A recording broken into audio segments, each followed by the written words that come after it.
Do you like my glasses? Hi. Happy International Coaching Week. So every year, ICF hosts International Coaching Week, and the mission of the week is to raise the profile of coaching. So appreciation for coaches, greater coaching education and awareness for those who are already doing the work, but also to help extend the reach. So those who might not be familiar with coaching, there's pro bono coaching opportunities offered through this time, as well as just general education on how coaching can benefit really everyone.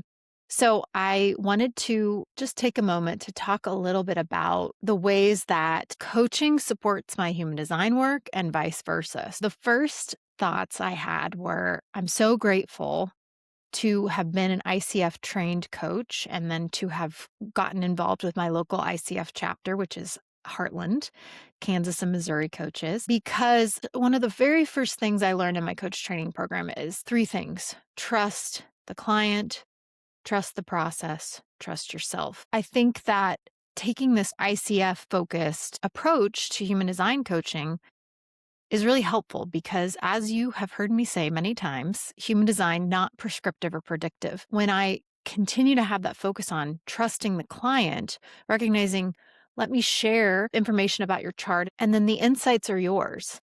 And how you choose to integrate that is your perspective as the client.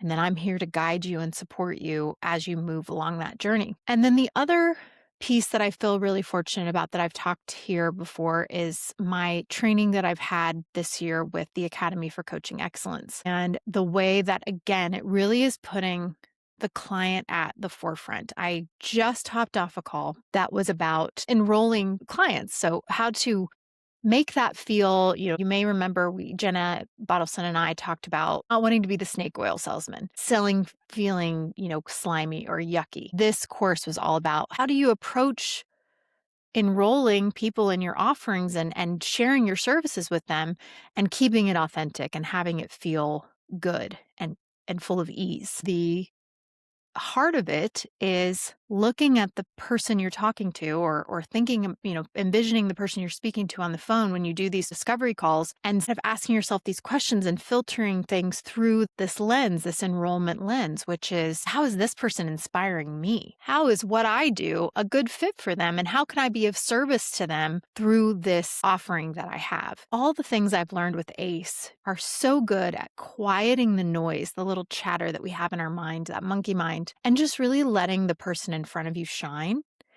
And they use the line that when you are committed to supporting this person you're talking to and giving their authentic yes, then you have a 100% success rate. And most likely, you're going to be able to communicate the value of the services that you offer in a way that helps them see, how is this going to support me?